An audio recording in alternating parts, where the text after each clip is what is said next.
అమెరికాలో చిందరవందరగున్న మీ ఇంటికి handyman cleaning plumbing services కోసం కాంటాక్ట్ ఇన్స్టా సర్వీస్. యుఎస్ లో ఎక్కడైనా ఎప్పుడైనా. For instant booking visit instaservice.com.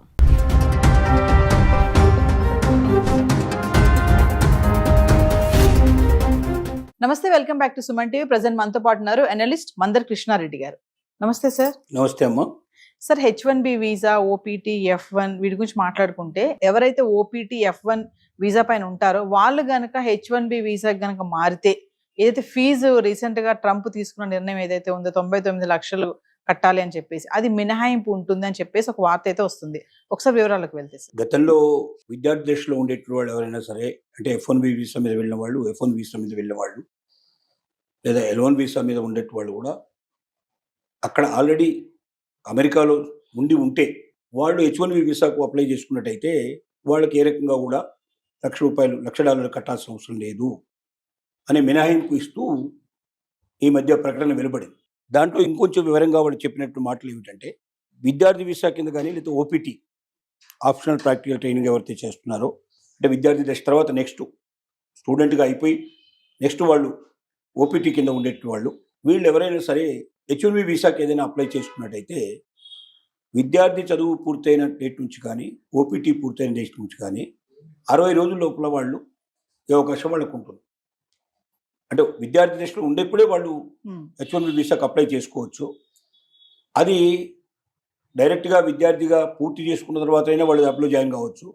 లేకుండా కూడా వాళ్ళకి అంతవరకు ఉన్న చదువు సరిపోతుంది, మిగతాది పూర్తి చేయకపోయినా సరే వాళ్ళకి ఉద్యోగం వస్తున్నా కూడా డైరెక్ట్ వెళ్ళి వాడు ఉద్యోగంలో జాయిన్ కావచ్చు. లేదా ఉద్యోగం వాళ్ళ చదువు పూర్తయినాక 60 రోజుల లోపల ఎప్పుడైనా సరే ఉద్యోగం సంపాదించుకుని వాళ్ళు ముందుకెళ్ళడానికి అవకాశం ఉంది. లేదా దాని తర్వాత ఎడ్యుకేషన్ తర్వాత ఎలాగో ఓపీటీ వస్తుంది కాబట్టి ఓపీటీసీ పీరియడ్ పూర్తయిన 60 రోజుల్లో అయినా సరే వాళ్ళు దీన్ని ఉపయోగించుకోవడానికి అవకాశం ఉంది.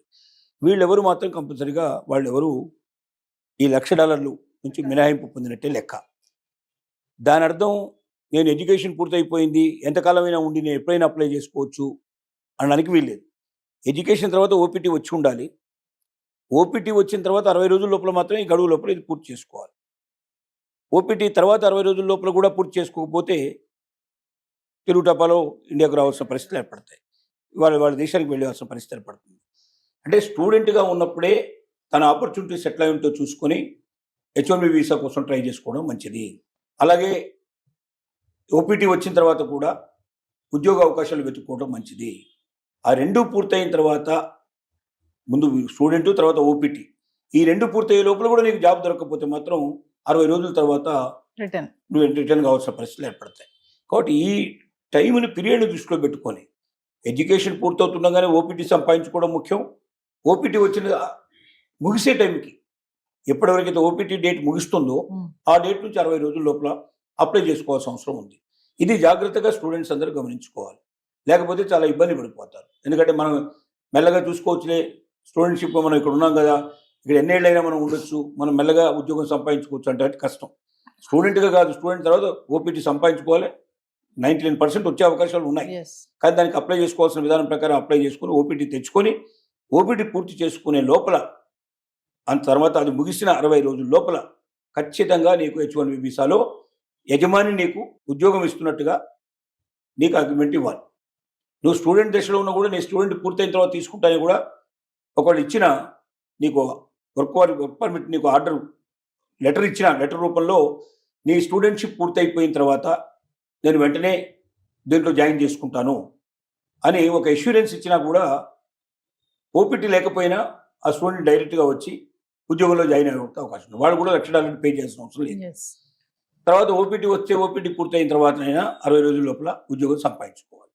అంటే ఈ నిబంధనని జాగ్రత్తగా ఎవరైతే కేర్ఫుల్గా అర్థం చేసుకోరో చాలా ఇబ్బందులు పడతారు. ఇప్పుడున్నటువంటి పరిస్థితి ఏంటంటే, ఇంతకుముందు అంటే ట్రంప్ రాకముందు ఉన్న పరిస్థితి ఏంటంటే, లావిష్గా 540 రోజులు, దాదాపు సుమారుగా 300 నుంచి 500 రోజుల వరకు స్టూడెంట్ షిప్ అయిపోయిన తర్వాత కూడా హాయిగా వాళ్ళు ఉండేవాళ్ళు. అది ముగిసిన తర్వాత కూడా చాలామంది ఉండేవాళ్ళు. మెల్లమెల్లగా ఏదో ఒక జాబ్ ఎత్తుకొని జాబ్లు స్థిరపడేవాళ్ళు. అలా దాని గురించి ఎవరు పెద్దగా పట్టించుకునేవాళ్ళు కాదు. బైడెన్ టైంలో ముఖ్యంగా ఇంకా ఎక్కువ లిబర్టీ ఇచ్చాడు నిజం చెప్పాలంటే. అంత ముందున్నటువంటి ప్రెసిడెంట్లు కూడా చాలా వరకు లిబర్టీలో చూశారు.